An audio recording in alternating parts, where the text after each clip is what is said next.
കേരളം ഞെട്ടലോടെ കേൾക്കുന്ന ഒരു വാർത്തയാണിത്. തിരുവാണിയൂരിൽ പുഴയിൽ എറിഞ്ഞ് സ്വന്തം അമ്മ കൊലപ്പെടുത്തിയ കുഞ്ഞിനെ ഏതാണ്ട് 1.5 കൊല്ലത്തോളം അവരുടെ ഏറ്റവും അടുത്തൊരു ബന്ധു പീഡിപ്പിച്ചിരുന്നുള്ള കാര്യം പോസ്റ്റ്മോർട്ടത്തിൽ ആണ് ഈ വിവരം വ്യക്തമായത്. മാത്രമല്ല പോസ്റ്റ്മോർട്ടം ചെയ്ത ഡോക്ടർ ഈ കാര്യം വിശദമായി പോലീസിനോട് സംസാരിച്ചതിന് ശേഷമാണ് ഈ പ്രതിയെ കസ്റ്റഡിയിലെടുത്തും പ്രതിയെ ചോദ്യം ചെയ്തും നിരന്തരമായ ചോദ്യം ചെയ്യലിലാണ് പ്രതി അവസാനം കുറ്റം സമ്മതിച്ചത്.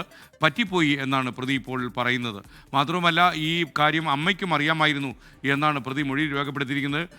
ഇയാളിൽ നിന്ന് രക്ഷപ്പെടുത്താൻ വേണ്ടിയാണോ കുഞ്ഞിനോട് ഇത്ര വലിയൊരു പാതകം അമ്മ ചെയ്തത് എന്ന കാര്യത്തിലുള്ള സംശയവും ഇപ്പോൾ പോലീസ് രേഖപ്പെടുത്തുന്നുണ്ട്. നമുക്കിപ്പോൾ വിവരങ്ങളുമായി ശ്യാംകുമാർ ചേരുകയാണ് കൊച്ചിയിൽ നിന്ന്. പറയൂ ശ്യാം. വളരെ ഞെട്ടിക്കുന്ന വിവരങ്ങളാണ് ഇന്ന് രാവിലെ മുതൽ നമുക്ക് പങ്കുവെക്കേണ്ടി വരുന്നത്. അതിൽ ഏറ്റവും പ്രധാനപ്പെട്ട വിവരം, കുട്ടി പീഡനത്തിന് ഇരയായി എന്ന കേസിൽ പോലീസ് കസ്റ്റഡിയിലെടുത്ത പ്രതിയുടെ അറസ്റ്റ് രേഖപ്പെടുത്തി എന്നുള്ളതാണ്. അതിലും പ്രധാനപ്പെട്ട കാര്യം ഈ പ്രതിയുടെ മൊഴിയാണ്. അത് ഇയാൾ പറയുന്നത് കുട്ടി തന്നെ തന്നോട് പറഞ്ഞിരുന്നു, ഈ തന്നെ ഉപദ്രവിച്ച വിവരം താൻ അമ്മയോട് പറഞ്ഞു. അത് അമ്മയോട് പറഞ്ഞപ്പോൾ അമ്മ തന്നോട് ദേഷ്യത്തോടെ പെരുമാറി തന്നെ അടിച്ചു. പിന്നീട് അമ്മ ആരോടെങ്കിലും ഈ വിവരം പങ്കുവച്ചിരുന്നോ എന്നുള്ള വിവരം തനിക്ക് അറിയില്ല എന്നുള്ളതാണ് പോലീസിന് നൽകിയ മൊഴി. കുട്ടി കൊല്ലപ്പെടുന്നതിന്റെ തൊട്ട് തലേ ദിവസം പോലും ആ കുഞ്ഞിനെ ഇയാൾ ലൈംഗികമായി ദുരുപയോഗം ചെയ്തിരുന്നു. പ്രകൃതി വിരുദ്ധ പീഡനങ്ങൾക്കാണ് ഇയാൾ ആ കുട്ടിയെ ഉപയോഗിച്ചിരുന്നത് എന്നുള്ള മൊഴി കൂടി നൽകിയിട്ടുണ്ട്.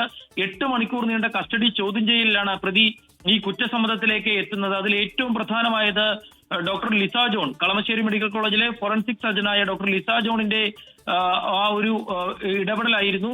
ഡോക്ടറാണ് പോസ്റ്റ്മോർട്ടത്തിൽ കുട്ടിയുടെ സ്വകാര്യ ഭാഗങ്ങളിലുള്ള മുറിവിനെ കുറിച്ച് പോലീസിന് സൂചന നൽകിയത്. ഇതിന്റെ അടിസ്ഥാനത്തിലാണ് പോലീസ് സംഘം പ്രതിയെ 3 പേരെയാണ് ഈ കേസിൽ ആദ്യം കസ്റ്റഡിയിലെടുക്കുന്നത്. 2 പേരെ ചോദ്യം ചെയ്ത് വിട്ടയച്ചു.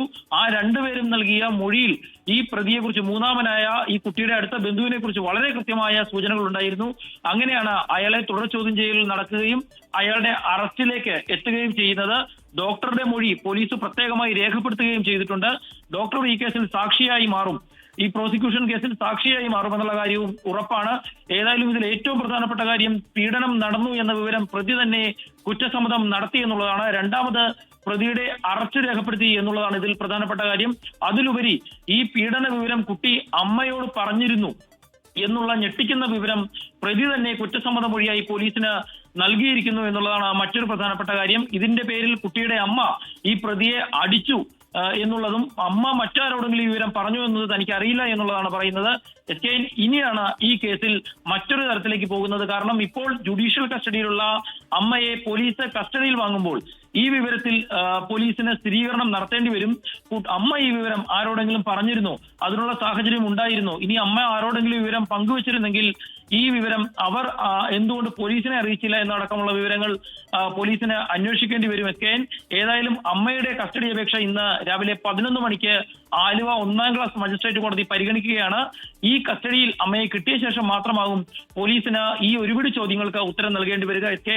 ഏറ്റവും പ്രധാനപ്പെട്ട കാര്യം, സംരക്ഷിക്കേണ്ട കുഞ്ഞിനെയാണ് ഏറ്റവും അടുത്ത ബന്ധു ഒരു സംരക്ഷണ കവചം മറയാക്കി മറ്റുള്ളവരുടെ കണ്ണിൽ നിന്ന് മറച്ചു വെച്ചുകൊണ്ട് ഉപദ്രവിച്ചത്. അതും രാത്രിയിൽ ഉൾപ്പെടെ കൂട്ടുകിടക്കാൻ എന്ന പേരിൽ ആ വീട്ടിലെത്തിയാണ് ഇയാൾ ആ കുഞ്ഞിനെ ഉപദ്രവിച്ചിരുന്നത് എന്നുള്ളതാണ് ഏറ്റവും വേദനിപ്പിക്കുന്ന കാര്യം.